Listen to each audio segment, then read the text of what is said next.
stories. This is Democracy Now!, democracynow.org, The War and Peace Report. I'm Amy Goodman. The Obama administration's acknowledged it's continuing a Bush-era policy authorizing the killing of U.S. citizens abroad. The confirmation came from Director of National Intelligence Dennis Blair in congressional testimony last week. Blair told the House Intelligence Committee U.S. forces can assassinate Americans believed to be involved in terrorist activity against the United States. Blair said, quote, "Being a U.S. citizen will not spare an American from getting assassinated by military or intelligence operatives overseas if the individual's working with terrorists and planning to attack fellow Americans." He added, we don't target people for free speech. We target them for taking action that threatens Americans. Blair's comments came 1 week after the Washington Post reported at least 3 U.S. citizens are on hit lists maintained by the CIA and the Joint Special Operations Command.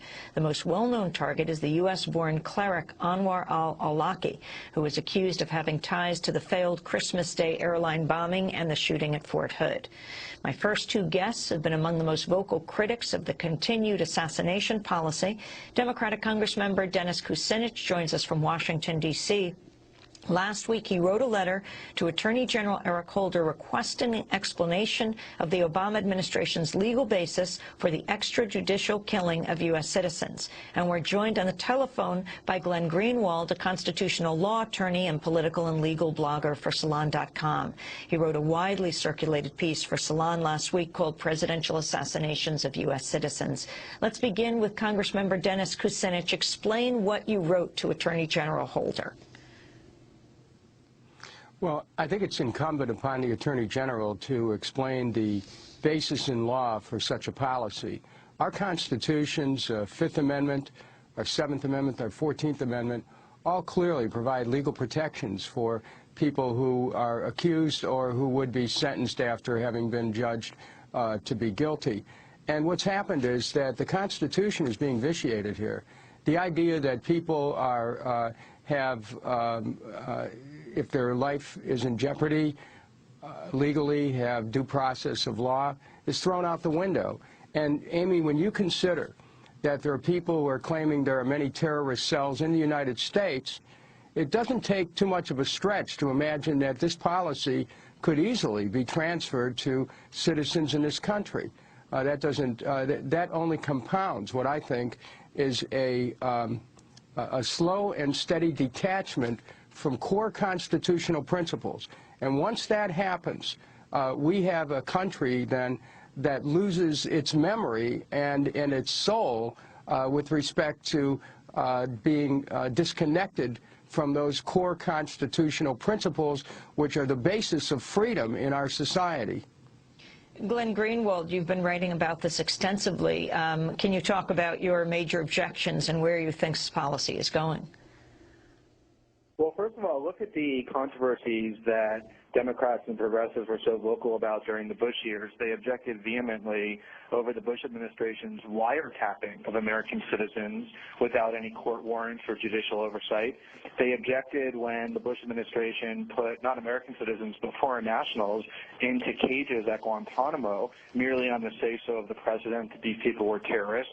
Here you're talking about the worst elements of those policies, but even more extreme. You're talking about American citizens not being merely wiretapped by the president with no oversight, but murdered, assassinated, killed, based solely on the unchecked say-so of the president. And I think what really has to be emphasized is look at how many times over the past decade that the administration, first the Bush administration and the Obama administration, has accused people of being terrorists, the worst of the worst, and it turned out that they were completely wrong. Hundreds of people who were at Guantanamo ended up being released because there was no evidence of wrongdoing.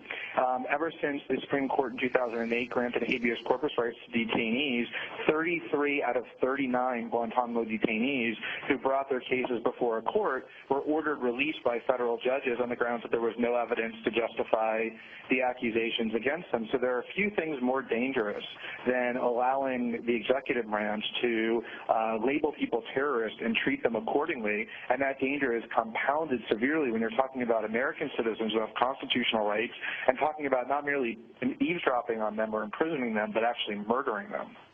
Glenn, you quote a 1981 executive order signed by Ronald Reagan.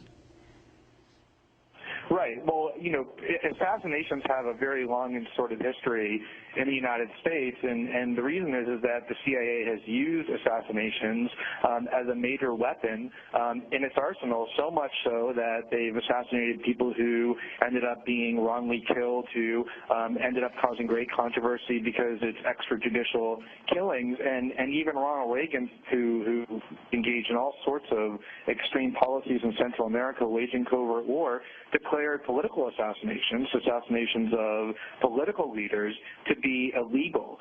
Now that applies only to political assassinations, not necessarily to assassinations of people accused of terrorism, but the principle is the same, that these kind of extrajudicial killings, which we condemn when virtually every other country does, was so extreme, so contrary to our values, that even Ronald Reagan issued an executive order banning it, and now here's President Obama doing it, again, not with regard to foreign nationals or to foreign leaders who we accuse of all kinds of extremities, but United States citizens, in the case of al-Awlaki, born and raised and educated in the United States, and it's as severe and extreme a policy as can be imagined. So, Congressmember Dennis Kucinich, what can you do about this in Congress? Well, Congress has the authority under a joint resolution to challenge any presidential directive. It's not widely known, Amy, but there are at least 3 states of national emergency that we're operating under right now by presidential declaration. One relating to 9/11, another one relating to the war on terror, and a third one relating to Iran. This idea of being governed by an edict, of being locked into this war on terror, poses all kinds of challenges to our Constitution. Now, I take an oath to defend the Constitution, and when I see in the Fifth Amendment where it says that no one should be deprived of life, liberty, or property without due process of law, I want to know what's the constitutional basis for suspending this provision for anyone, even for a moment. Because if this in any sense can be set aside, then we are on a slippery slope to anti-democracy. And I think that the reason why this is important for the Attorney General to reflect upon is that the President and all federal officials take an oath to defend that Constitution. This is the Constitution. If they're saying that the authorization for the use of military force passed after 9/11 is the basis for this action, we should know that they're saying that. But a fair reading of that said that it applied only to those who were involved in 9/11, not someone who joins an organization later on, no matter how misguided or wrong-headed that may be, that is seen to be a threat to the U.S., that someone can just say, well, you're done, you're dead. What about the right to be able to be told of the charges against you? What about the right to a trial? What about the right to be able to be presented by your accusers?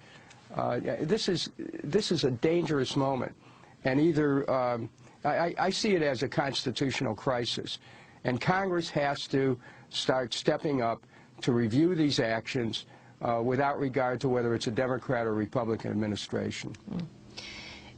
Do you have support among your colleagues, Congressman Kucinich?